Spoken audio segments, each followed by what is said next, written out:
Para kay Danica, kung palagi mo raw nakikita ang isang taong yun sa iba't ibang lugar na pinupuntahan mo, ay ito ang makakatuluyan mo. Kaya nga gano'n na lang ang gulat niya ng isang lasinggerong lalaki pa ang palagi na lang niyang nakikita. Ito na nga ba ang meant to be niya o coincidence lang talaga ang lahat? Danica, alak pa daw sa table 2. Agad na napatango ang dalaga bago kumuha ng order. Isa siyang waitress sa club upang makatulong sa pamilya ay kinailangan niyang huminto sa pag-aaral at magtrabaho na. Breadwinner kasi siya at talagang walang ibang aasahan. Kaya nga nagawa niyang i-give up ang pangarap niyang maging isang doktor para masuportahan ang kanyang pamilya na sa kanya talaga umaasa. Here's your or. Ikaw na naman? Hindi mapigilang itanong ni Danica sa binatang palagi na lang niyang nakikita. Lagi itong nandito sa club at naglalasing. Kung minsan pa nga'y halos hindi na ito makalakad ng matino dahil sa kalasingan. At hindi lang niya ito nakikita dito sa club, kundi nakita niya rin ito sa mall, sa kanto nila at sa simbahan. Kaya nga halos kilala na niya ito at sa ulo na ang kilos. Bakit? Walang emosyong tanong ni Jello. Si Jello ay isang doktor. Ngunit sa ngayon ay magulo pa talaga ang pag-iisip niya. Iniwan kasi siya ng nobya niya si Celine na dapat sanang pakakasalanan niya. Hindi niya matanggap na matagal na pala siyang niloko nito. Kaya nga talaga namang nag-iwan ng sakit sa pagkatao ni Jello ang ex niya si Celine. At upang makalimot kahit paano ay sa pag-iinom na lamang niya ibinubuhos ang lahat. Maging sama ng kanyang loob. Umaasa siyang makakalimutan niya ang kanyang ex. Wala naman, palagi ka na lang kasing nandito na nag-iinom. Baka naman matuno na ang bato mo. Pagbibiro ni Danica sa binata. Paki mo. Sungit mo naman. Napailing na lamang si Danica. Baka nga coincidence lang. Bulong pa niya. Malamang, club to. Kaya palagi mo ako makikita. Napairap si Jello sa kanya ngunit hindi na niya ito sinagot dahil baka mag-cause lang ito ng away. Kailangan niyang unawain ang mga customers nila dahil palagi daw tama ang mga ito kahit pa mali naman talaga. Kung ayaw niyang matanggalan ng trabaho ay kinakailangan niyang magtimpe sa mga tulad ni Jello. Pinilit niyang ngumiti kahit pa gusto na niyang manapak. Enjoy po. Tanging sabi na lang niya bago iniwan ang binatang nilulunod na naman ang sarili sa alak. Ilang oras pa ang lumipas at nakita niyang hindi na talaga kaya ni Jello na tumayo dahil sa kalasingan nito. Kaya naman, inaalalayan na niya ito dahil saktong out naman na niya. San ba ang bahay mo? Ipapahatid na kita sa taxi na kinuha. Hindi na nakatapos si Danica sa sasabihin ang haplusin ni Jello ang kanyang mukha. Bakit mo ako nagawang iwan, Celine? How can you be so heartless? Teka, hindi ako Hindi na naman siya nakatapos. Makakalimutan din kita. Isang malakas na sampalang iginawa ni Danica sa binata upang matauhan ito. Sinabing hindi ako si Celine. Danica ang pangalan ko, masyado kang lasing kaya ka naghahalusinate. Napailing pa si Danica. San ba ang bahay mo? Muling tanong niya. Hindi ko alam. Pikit na sagot nito. Problema nga naman no. Nasapon ni Danica ang kanyang noo. Sige na, sa apartment ko na lang muna para makapagpahinga ka. Hindi ako masamang tao kaya wag kang mag-judgmental ah. Tinapik-tapik pa ni Danica ang pisngi ni Jello upang gisingin ito. Whatever you want, just do it. Bahala ka na kung gagapangin mo ko. Nakangising sabi pa ni Jello na ikinailing ni Danica. Bakit naman kasi siya papatol sa binata eh? Lasing nga ito. Mauunawaan pa niya kahit papano kaysa naman yung wala ito sa katinuan tapos nagsalita ito ng ganito. Sakit mo sa bangs? Bulong ni Danica habang pinagmamasdan ang kaawa-awang si Jello. Broken na broken ka siguro. Manong dito na lang. Para niya sa taxi bago nagpatulong na ilabas si Jello. Nakapagbayad na siya bago hirap na ipinasok sa loob si Jello. Pabagsak niyang iniupo ito sa sofa bago hingal na nagtungo sa kusina upang magtimpla ng kape. Ano bang ginagawa ko? Ito ang naitanong ni Danica sa kanyang isipan. Bakit ba kasi inuwi pa niya ito sa kanyang apartment? Mamaya ay isipin pa ng mga ka-boardmate niya na BF niya ang binata. Nandito naman kaya wala na rin siyang magagawa. Hinayaan na niyang manghimasok siya na hindi naman dapat niyang gawin. Hindi porke palagi niyang nakikita ang binata ay eto na ang meant to be na matagal na niyang hinihintay. Kinabukasan ay maaga siyang gumising upang ipagluto ito ng almusal. Sino ka? Enerhiya ko. Mabilis niyang pamimiloso pa bago inilapag ang niluto sa mesa. Kumain ka muna at uminom ng gamot bago umalis sa apartment ko. Ipinamukha talaga ni Danica na apartment niya ito. Walang kibo si Jello na tumitig sa kanya. Nag-take advantage ka? For sure, ginapang mo na. Hindi niya ito pinatapos sa sinasabi. Sige na, wag kang feelingero. Kumain ka na tapos makakaalis ka na. And please lang ha, pakibawasan ang pagiging sad boy mo, okay? Kasi naman nawawala ka na sa sarili mo eh. Naiiling pang bili ni Danica. Ngunit hindi siya nito sinagot at kumain na lamang. Thanks for the food. Give me your bank account. Napaawang ang labi ni Danica. Wala akong sinisingil. Sige na, umalis ka na. Pagtataboy niya sa binata. May mga gagawin pa ako kaya sige na. Tuluyang umalis na si Jello. Naningkit ang mga mata ni Danica dahil sa inis. Naroon na naman kasi ang aroganteng lalaking si Jello. Wala yata itong ibang gustong gawin sa buhay, kundi ang maglasing. Gabi-gabi na lang ay nandito ito sa club na pinagtatrabahuan niya. Maliban sa umiinom ang binata ay nagbabasag din ito ng mga bote lalo na kung may kagalitan ito. At iyon ang kinaiinisan niya. Kung pwede lang, ibang kasamahan na lang niya ang magsiserve sa mokong na to. Kaya lang talagang binubwesat siya nito dahil siya talaga ang hinahanap sakaling dumating na ito sa club upang uminom. Dahil ba sa tinulungan niya ito nitong mga nakaraang araw? Pinatuloy niya ito sa apartment niya kaya naman siya na ang panay pinagsiserve nito. Naglalasing ka na naman, Jello. Kilala na nga niya ito sa pangalan. Pake mo ba? Go back to your work, Danica. Utos nito bago siya inirapan. Maging eto nga ay kilala na siya. Hindi na kita tutulungan kahit makita kitang lasing na lasing. Singhal na Danica bago iniwan si Jello. Papalabas na ng bar si Danica, tinungunan niya ang kanyang bike kung saan niya ito iniwan nang bigla na lamang siya hinila ng isang lalaking may malakas na mga kamay. Hindi niya nakikita ang anyo nito dahil di masyadong maliwanag ang nasabing lugar. At tanging ang liwanag lamang ng di kalayo ang poste ang nagbibigay ng konting liwanag. Sa labis na takot niya ay nagsisigaw siya ng tulong ngunit malas lang niya dahil madalang na ang mga taong dumadaan sa bahaging iyon. Dumaan kasi siya sa exit ang likurang bahagi ng club dahil dito niya iniiwan ang bike na nagsisilbing service niya sa bawat pasok niya sa trabaho. Hinawakan siya ng lalaki sa kanyang bibig habang ang isang kamay nito ay naroon sa kanyang bewang at hinapit siya palapit sa katawan nito. Hindi niya makuhang gumalaw at humingi ng tulong dahil sa ginawa ng lalaki. Bigla ito nagsalita kung magkano ang kailangan niya dahil ibibigay umano nito kahit magkano. Nahintakutan siya bigla lalo na nang amoy-amoyin siya ng lalaki na halatang lasing. Nakita niya ang mukha nito dahil sa reflect ng ilaw. Ito yung lalaki sa katabing table ni Jello. Kinilabutan siya at labis ang kanyang takot na nadarama sa mga oras na iyon. Muling inulit ng lalaking amuyin ang bahagi ng kanyang leeg. Nagpupumiglas siya ngunit walang sinabi ang lakas niya sa lakas nito. Akmang hahalikan ng lalaki ang kanyang pisngi. Isang maotoridad na boses ang pumigil dito. Nagkaroon siya ng pag-asa sa pagkakataong iyon. Hindi niya mabilang kung nakailang dasal na siya dahil ang tanging nasa isip niya lang ay ang mailigtas ang sarili sa lalaking lasing. Nakuha ng lalaking dumating ang atensyon nito kaya napansin niyang lumuwag ang pagkakahawak nito sa kanyang bibig maging sa kanyang bewang.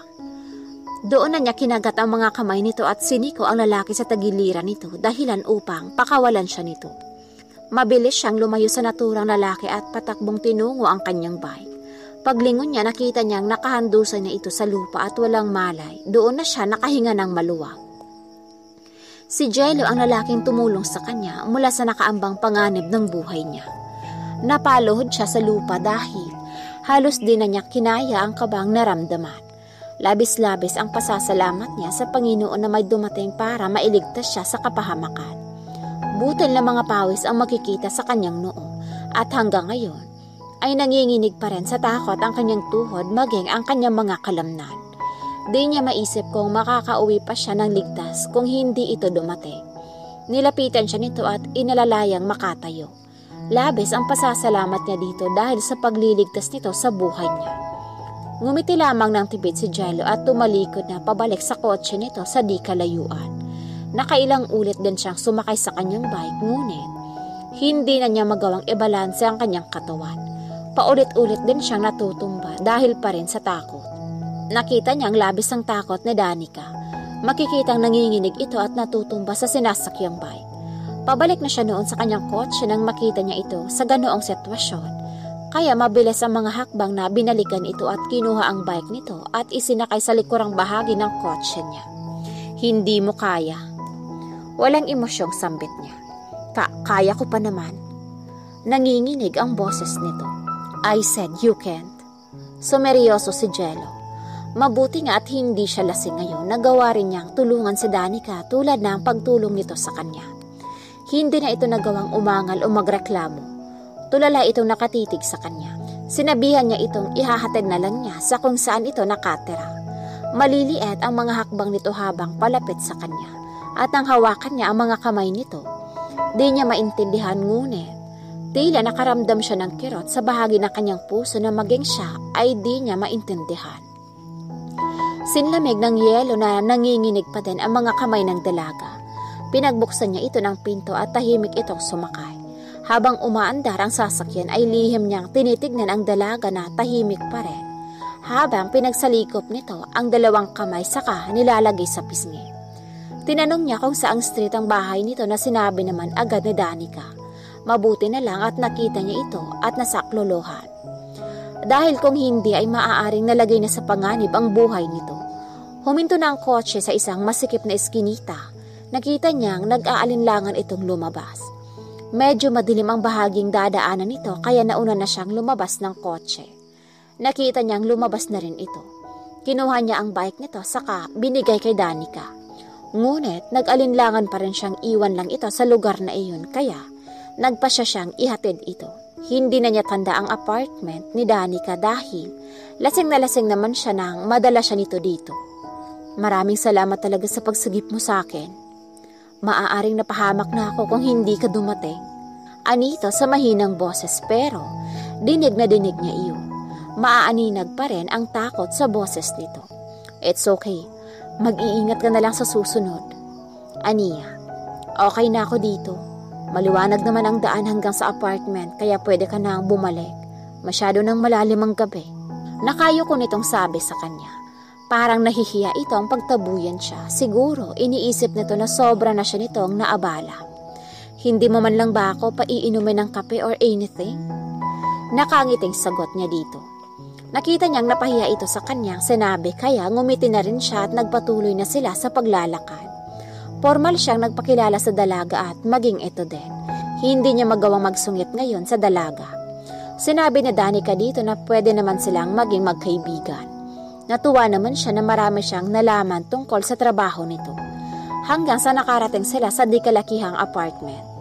Tahimik ang buong bahay ngunit nakasindi ang ilaw sa loob. Binuksan iyon ni Danica at pinapasok siya. Pinaupo siya nito sa silyang naroon. Saglit itong nagpaalam. Nang makabalik na ay nakabihis na ito ng pantulog. Pinaghanda ni Danica ng kape ang binatang panauhin. Hindi niya maiwasang mapailing na lang lalo na at parang nakapagpalagayan agad niya ito ng loob. Bigla na lang gumaan ang loob niya dito matapos siya nito sagipin kanina. Inaamin niyang dati naiinis siya dito dahil pakiramdam niya kasi wala itong ibang gustong gawin kundi ang magpakalasing. Habang inuubos nito ang kapeng iniinom ay nakipagkwentuhan muna ito sa kanya. Nasaan pala ang parents mo? Napaawang ang labi ni Danica. Paano ko ba ikukwento? Napaisip siya. Ako kasi yung breadwinner sa pamilya namin, then kinailangan kong iwan sila sa probinsya namin para makapag-work dito.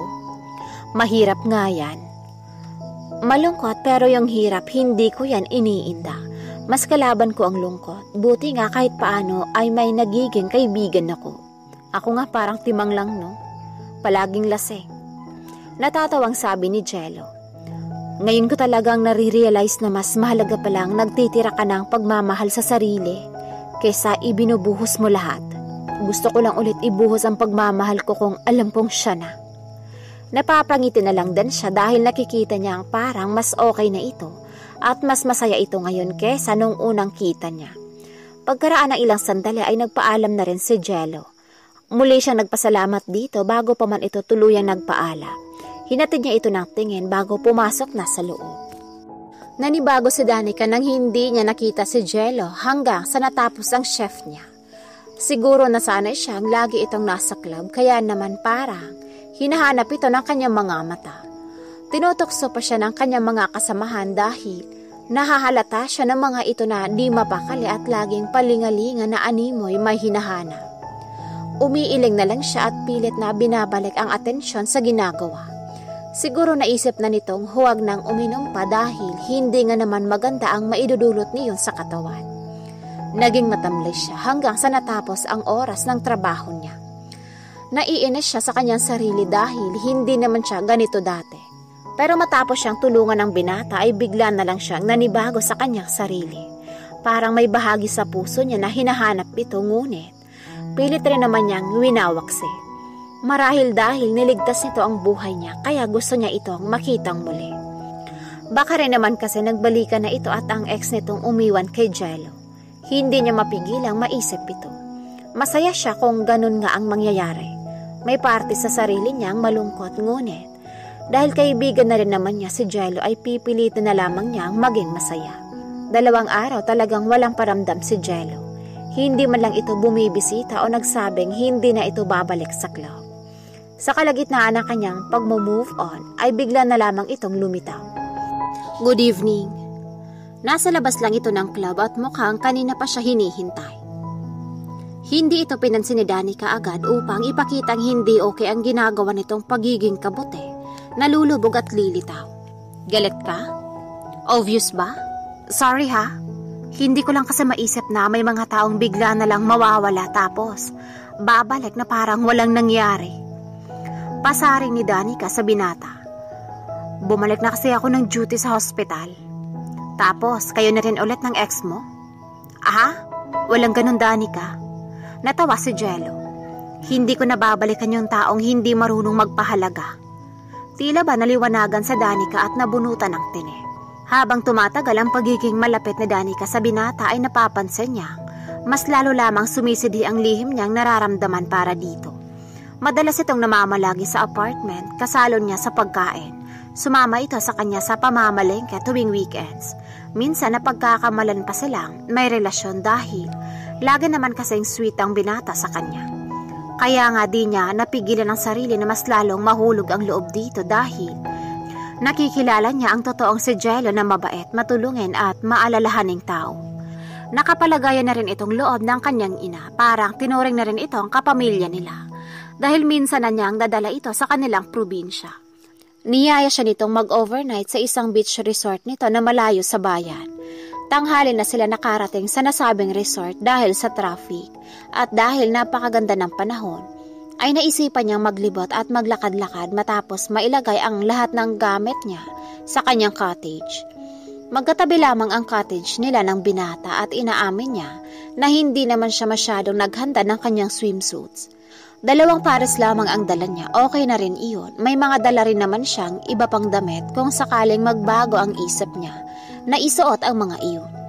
Dakong 5:00 ng hapon nang yayain siya ng binata na mag-swimming.